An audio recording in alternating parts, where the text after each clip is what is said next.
What's up guys, Sanjay Shenoy from Team Pixel Track again, and welcome to this brand new video in Content Marketing Mastery.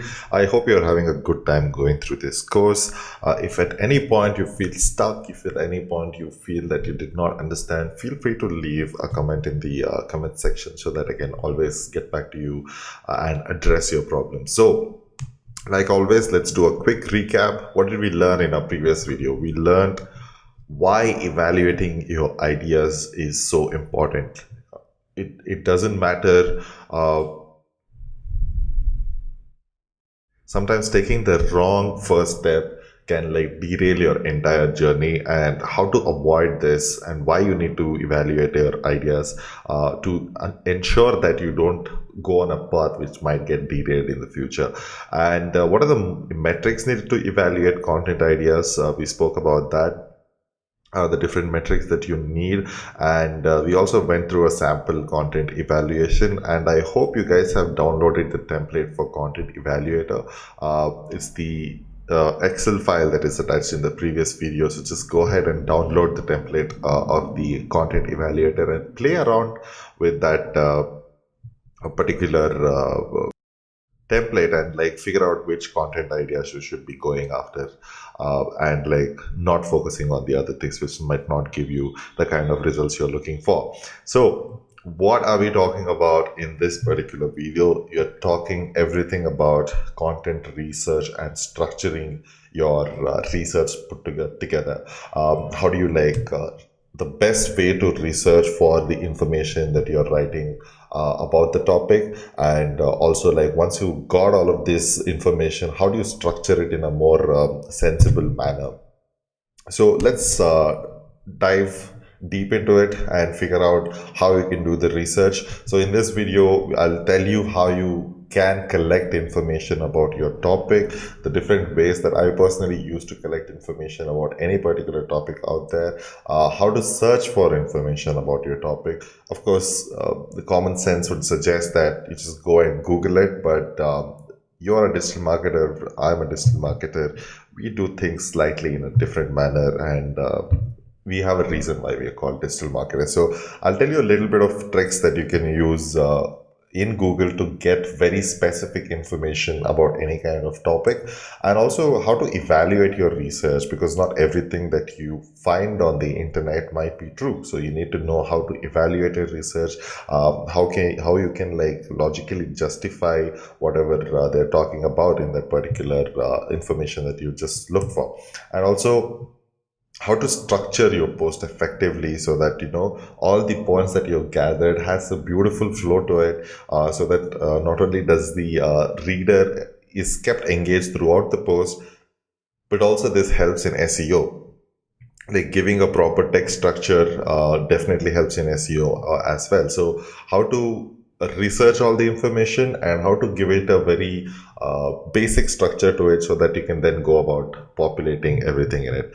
So let's find out how you can do all of this. Let's get started with this video.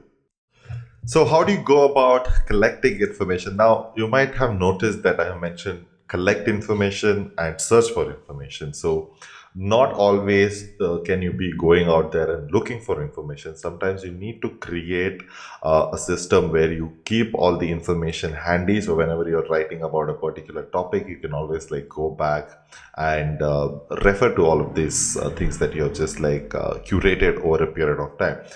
Which brings me to the point where you need to seriously get into the habit of creating this system. You need to get into the habit where you create bookmarks, you create references for any kind of topic that you have, because you never know where you get the inspiration or the information for your particular topic.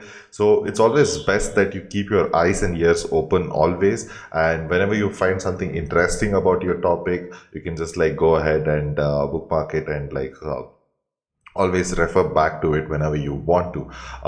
The idea is to create a system for yourself wherein you can rely on this system, which you can use to refer to any kind of information that you have. And think of it if you were a music director, how would you go about doing it? I'll give you a little bit information about how music directors actually work. So The thing is, a lot of people think that directors go ahead and create music for a particular movie or whatever it is.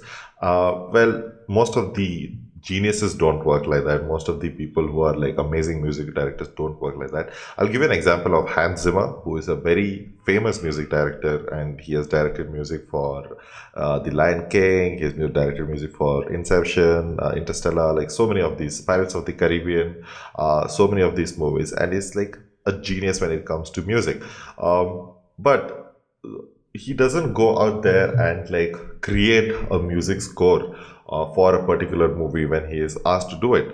What he does is he just goes out there and creates music and creates like a collection of these different sounds. And the moment a movie director comes to him and says that, hey, I need some music for this, so he goes back to his system and say that, okay, I already have this sounds. How can I put all of these things together and create music that sounds perfect for this movie? In fact, if you have watched Inception, because of which he got extremely famous, because of the kind of music score he had done. The music score he had written for Inception, he had written when he was directing music for Lion King, which was about 20 years ago.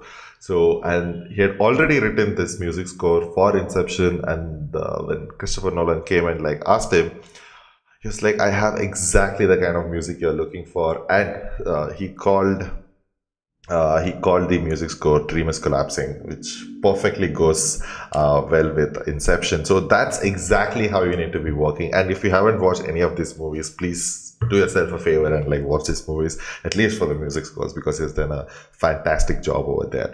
And of course, it takes a lot of time and patience, but the idea is to get yourself into this habit. The idea is to make a routine where you're collecting all of this information, and over a long period of time this becomes like a massive library for yourself where you can always go and like look for all of this information. Now, the easiest way to do this is using Google Chrome bookmarks, or any browser that you're using. You can just bookmark pages. But the problem with this is, I mean, I do it too, I do it all the time. But what I find the problem with this is you cannot segregate them, you cannot like tag them, you cannot like put them together as effectively as you would want to, right? And that's very important. It's not about creating this huge dump of information, but it's the idea is to create information which is like segregated, right? So you collect information and segregate it so that you can go back and like refer to it as much as possible.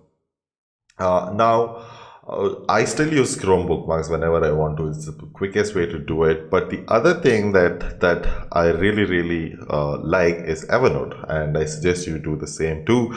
And because it's got like so many options when it comes to creating bookmarks, I'll just quickly jump into my Chrome browser and show you what are the things that Evernote can do, so that you get an idea as to like why this is so much better than Google Chrome. So let me just jump into my browser real quick. So I'm on my blog right now, and I had recently written this piece of content, The Future of Content Marketing and How to Stay Relevant. If you haven't read it, I strongly suggest you go check it out. So like I said, the easiest way, if I had to bookmark this particular blog, or if you were to like bookmark this particular blog, all you have to do is on Chrome, just go here and click the star button and give it a name. And you can also create folders here, but it's not as effective as you can if you want to do it. And it also like syncs across different devices and all of that. Also, a lot of people say that saving bookmarks on Chrome is like an SEO signal. Of course, that can be debatable, but you know, if it works, it works. So you might be giving positive signals to people out there in terms of getting them to bookmark your page also. Now, a more effective way to do is, like I mentioned, is Evernote, and they have a very handy Chrome browser. They have a very handy Chrome plugin which you can install on your Chrome, and this is how it looks like, the small green elephant that you see. And what is so amazing about this is, let me just show it to you instead. They have different types of clip formats. It can be the only the article which you want to save, where all the other information gets masked out, or they have a thing called simplified article, which makes your content look like this, like the AMP version of this. So sometimes I use this because it takes out all the other fluff that is not necessary, especially the ads and all of that. And or if you prefer to like go with the full page, you can do the full page. You can also just make a bookmark out of this, or you can take a screenshot also, like however you want it. So, for example, this much. That's how you create a screenshot.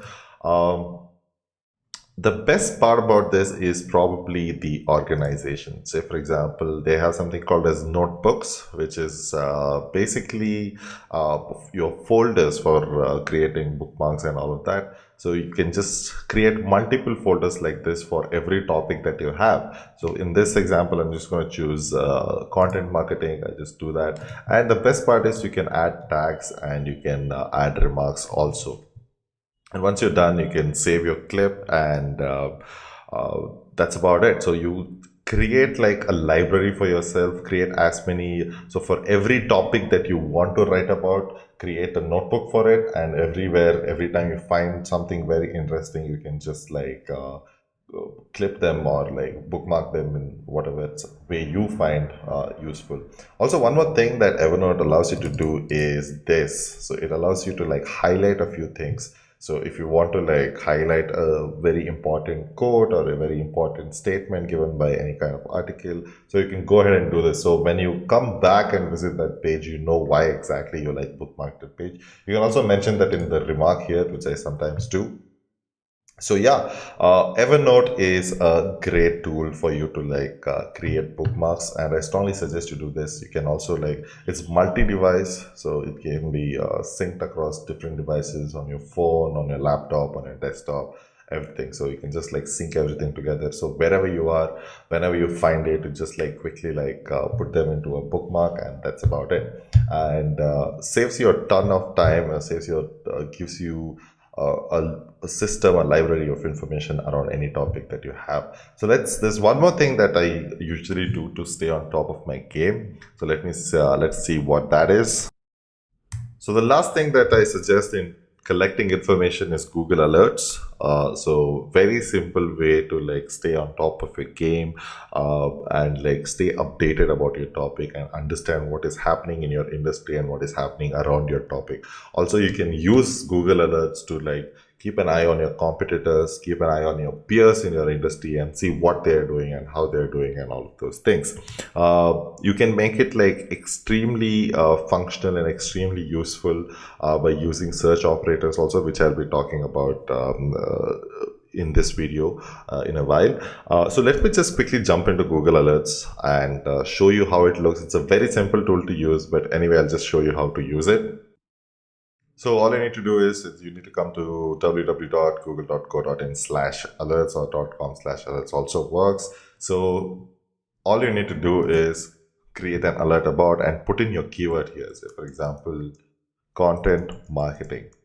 Now, the best part about this is that it gives you a preview of what kind of information that you might be getting in your particular alerts. So, if you think that you're not getting the right kind of alert, right kind of information, and say for example this one, I don't want this to be part of my alert. So you need to insert the right kind of keywords here using the right kind of search operators, and it makes it all the more effective for you.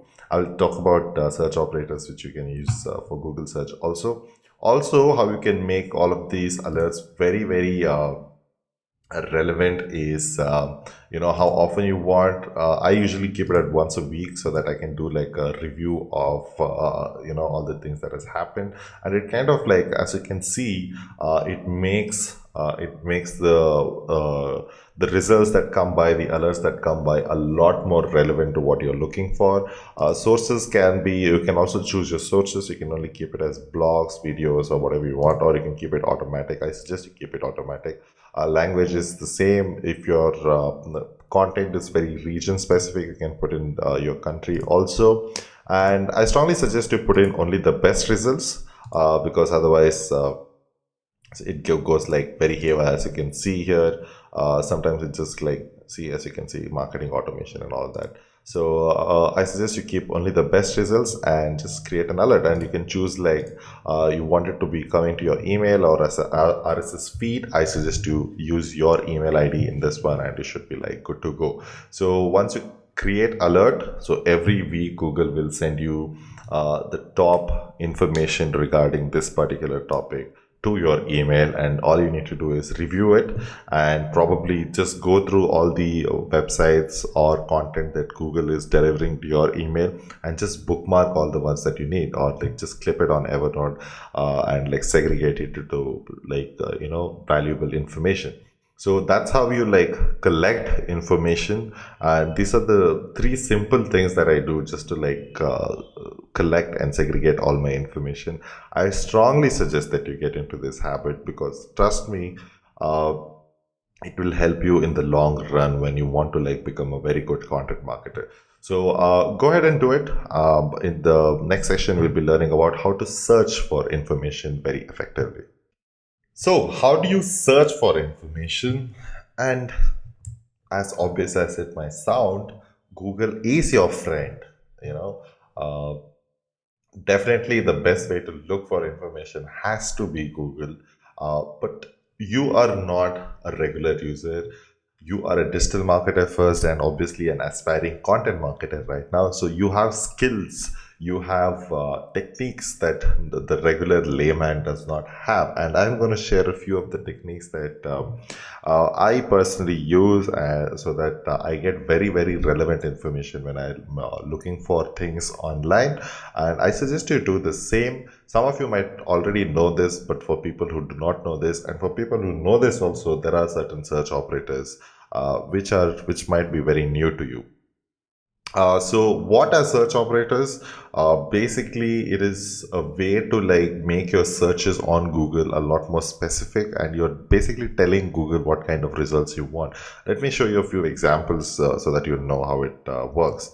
So very useful Google search operators. I've listed down a few which I personally use. The first one is probably exact match. Now, as you can see, the search phrase is content marketing course, but this is what you would put in Google and in the Google search bar. But if you use the quotes around your search term, it becomes an exact match. So what happens is Google will look for results which has content marketing and course, all the three words in the exact same order, right? So that is the difference between a broad match and an exact match. So I suggest you start using this particular thing like this to get very, very relevant results when you're looking for information. The next one is include words or phrases. So content marketing course plus online. So this is something that you can do also. So if you add a plus symbol, it'll tell Google that you want these words to be included. You can also do the opposite, which is to exclude it. All you need to do is put a minus sign before the word that you want to be excluded from your search results. Or function is also extremely good. So say for example, I want to say content marketing course or content marketing training.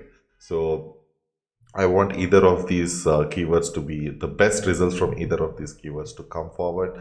Because sometimes, say for example, in this case itself, course and training is pretty much the same thing. Although Google does a very good job at LSI and all of that, but still I want to see or look for information which talks about both of these things. So OR function becomes really, really handy. One more thing that you might have noticed here, that I'm mixing and matching all of these search operators, right? So you can do the same thing. You can mix and match search operators. You can use an OR function with an exact match and include words and phrases also. So go ahead, play around with all these search operators. There's also something called as a wildcard. It basically goes out there and looks for words or phrases which are very closely related to whatever word you're putting. All you need to put is an asterisk just before the word you're looking for. So content marketing course, just before the course you can put an asterisk, and it will give you things or words that are very closely related to the word course. And there is around also, so content marketing around, and you need to put a number 10 to course. So 10 words which are very closely related to the word course is will be considered, and all the only those things will be shown to you.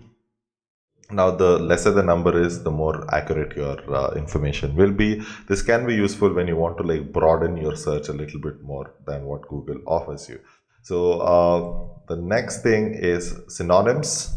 You just need to put, I don't know what the symbol is called, to be very honest. Anyway, but this is the symbol that you need to put. You might find it on the left top corner on your keyboard. So it'll go ahead and look for synonyms for all the words that you put in. So in this case, I wanted to go ahead and look for synonyms around the word training. So it'll just go ahead and do that. This, what the site operator, the site search operator, what it does is you just basically put in a site colon and a website name into the Google search bar.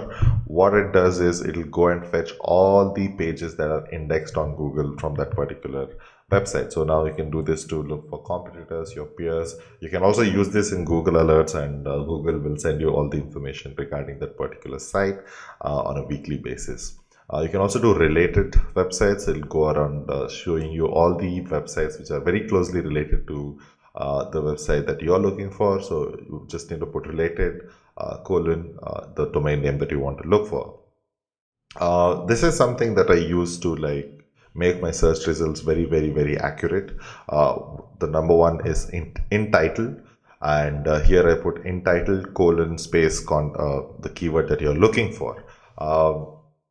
What this does is that Google goes and finds all of the websites which have content marketing in their title. Now, the reason why you should be using this is it gives you very accurate results, because I feel that someone who has gone and taken the effort to optimize their titles and descriptions are pretty serious about what they're talking about in their blog piece. So I use this. I also use in text. This is exactly same like in title, but it'll go and look for keywords in the text. One more search operator to the arsenal is in URL colon, then put your keyword, and again it'll show all the websites which have the keyword in their title, in their URL. So these three things pretty much does most of the job in getting you very relevant results for the information that you're looking for. Like I mentioned before, feel free to play around with all of these search operators, mix and match all the search operators, and you need to know how to use Google very well, and this is how you know how to use Google very well. Of course, there are a lot more search operators out there which you can use, but these are the main ones, and once you mix and match, you can create multiple combinations of search operators and get very, very, very relevant and specific results for the keywords that you're looking for. So now we know how to collect information. Now we know how to search for information. Next up is how to evaluate your research. It's very important that you evaluate the information that you have got from whichever source that is, because it's the internet, right? Anybody can create this content and put it out there. You wouldn't want to be caught with your pants down when it comes to quoting information that might not be true or might be completely false or very misleading, and you shouldn't be held accountable for any kind of misinformation being presented on your particular blog. So it becomes very important that you evaluate your research and ensure that what you're looking for is actually very accurate. The number one mistake that people do is not going to the source, because when you look for information and some blogger or some website has quoted a particular study, it has quoted a particular white paper or whatever it is, you should always go to the source. A lot of people make the mistake of quoting a quote. Do not ever quote a quote. Always quote the actual source. If a blog has quoted a study, don't quote the blog saying that this particular blog said this. Always say, go to the source, say that this is where you got the information from. And don't be a lazy researcher. And most importantly, don't misinterpret information. And when I say this, it's very important. If you don't understand, just don't use it. If you don't understand a particular topic, a particular information, don't use it. But for heaven's sake, don't misinterpret it and don't like put in your own opinion where you think that this might be the case, because it shows how unprofessional you are and how unreliable you are when it comes to like say giving out information. And those are two things that you should not be associated with by your readers. So don't ever do that. Don't misinterpret information. And if you can't support your point, just cut it out. Like, like Einstein said, if you can't explain it simply, you don't understand it well enough. So if you can't support your point, just cut it out. If you can't like make sense out of those things, if you don't have enough resources, enough backing, enough research for the point that you're making, it's okay. Just put it out. Doesn't matter if it's not there. And be skeptical about the information that you see. Always be skeptical. Always ask questions so that you get the best information out there. And if you can't include it seamlessly, don't. Sometimes when I read things online, when I hear things online, I feel some of the information is extremely forced, into the article or into the blog post or whatever content asset that they have. If it does not go with the flow of the blog or the flow of the content, just don't add it. Just don't put in information just to make you look authoritative, credible, or cool for that matter. A lot of people do this. A lot of people uh, just jam in all the information that they can just to make them look like they know a lot about things. So don't do that. People can smell your bullshit from a mile. So don't treat them like they're fools. So don't do that, because if you include it forcefully, you completely lose the flow of the blog post that you have.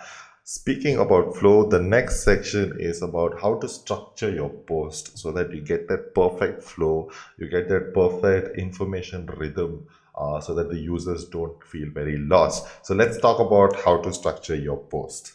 So this is how your ideal blog post looks like. Doesn't matter what format you're trying to like put it out there.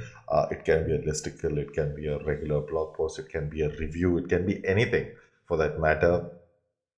This is pretty much the structure that every blog has, right? There is a headline, there is an intro, there is a subheading, there is visual reinforcement for that subheading, and the main copy for the subheading, and a CTA probably. And from 3 to 6, the subheading, visual reinforcement, main copy, and the CTA, this section can repeat itself throughout the blog, right? So especially if it's a listicle or something like that, each of these sections, you might have like 10 of these sections. Now the idea is that you might have collected a lot of information, you would have looked for a lot of information. Now, how do you put it into this structure, number one, and how do you have flow within each of this section, and how do you have flow between all of these sections? So that is very important to do, because otherwise your readers will get bored, your readers will get confused, and all of these are not things that you might want to make your users go through. So let's see how to like get the flow for your content, get the content flowing in its very natural state. It doesn't look forced. Everything is in its place. One thing leads to another, and that's how it should be. It should be very, very fast paced and very like nice to read. And if you have read like really good writers, you just get lost in the flow, right? You just like you can't stop reading it at all. Especially if you're a very avid reader, you might have like noticed this in different books. So certain writers have like got this flow very naturally. But don't worry if you don't have the flow. You can actually develop it over a period of time. I have certainly done it. I'm pretty sure that you can do it too.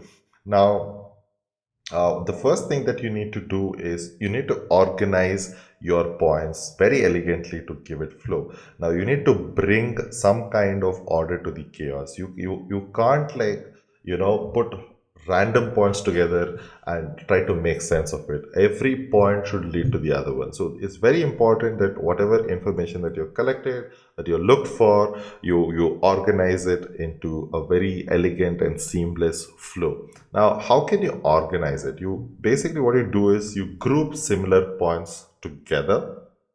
So all of these points may belong together in a family.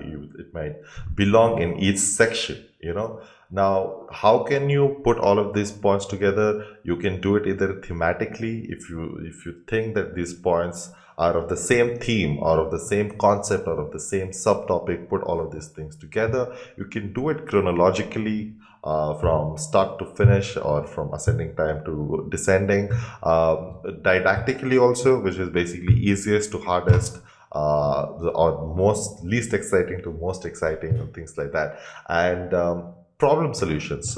You state the problem and then you state the solution right below it. What you like and don't like about a particular product or a particular opinion or a particular statement. Very similarly, you can do it pros and cons. So you need to group all of these points together in this manner, and this way of structuring thing pretty much covers most of the things out there. So if you can do that, it gives a lot of order within the section, and there is a lot of order between the sections also, and that's what you need to be trying to achieve, right? And once you achieve that, trust me, people will read every word that you have written, and they will read throughout. Now most of them scan through content, right? So your idea is to make them not scan, and even if they're scanning, they at least scan the whole thing. So, and the only way to do that is like getting that beautiful flow for your writing. And the easiest way to do the easiest way to structure your post rather is to ask yourself which information is a prerequisite for the point. If you're making a point, if you're making a claim, if you're saying something out there, does the reader need to have information about something else for him to understand this particular point, right? If that is the case, say for example, I'm talking about content marketing strategy. Now, what does the person need to know about content marketing strategy before he talks about the strategy? Of course, the obvious one is he needs to know what content marketing is. And after I explain what content marketing is, what are the different ways of carrying out content marketing, only then I can like talk about strategy, right? So there has to be a prerequisite or an understanding of a previous point for you to like make a fresh point. Now, if you work backwards, it gets into an order automatically, right? You start from one point and say that, okay, what information do they need to understand this? Okay, so I need to give them this information, so I'm going to write about this particular information also. So if you work backwards and you just organize your points accordingly. So you have a bunch of points, and how you can tie them together based on the prerequisites that they have. Otherwise, what I do is sometimes I put the most exciting points in the beginning and at the end, because in the beginning it's all about capturing the attention that you have, capturing the attention of your users. And in the end, why you need to do that, why you need to put the most exciting ones, is because you need to be excited. You need to keep them excited for them to go out there and share your piece of content with other people also. So again, this is a very subjective thing. You can't really say that which point of yours is most exciting and which is not. If you ask 10 people, probably like 5 out of them might give you the same answer, but the rest 5 might give you completely different answers. But you just need to get a feeler to it. It's okay. It might, you even if you're wrong about which one is exciting and not, it's okay. You can A/B test it if you want to. That's the best way to find out, if you ask me. But putting the most exciting ones in the beginning and the end is probably a very good way to structure your points also, and it gives you that flow. It takes you in that high and low and then all the way high again. So this is how you get a flow. I hope that I've made the points very clear. You first get into the habit of collecting information, then you master your Google search skills, and then structure all of these points in a very elegant. And what you need to be doing is you need to optimize your content for comprehension and elegance. You need to optimize it for your users' understanding. understand it very nicely and easily, and you should do it very elegantly. You should not do it very very forced manner. Do it very elegant. So that's about it for this particular video. I hope you like this video. Let me know what you think about this video. If you have any feedback, you can drop them in the comment section, or you can write me an email to sanjay@pixeltrack.in. Don't forget to check out my blog www.sanjayshenoy.com. Thank you very much again. I'll be seeing you in the next one.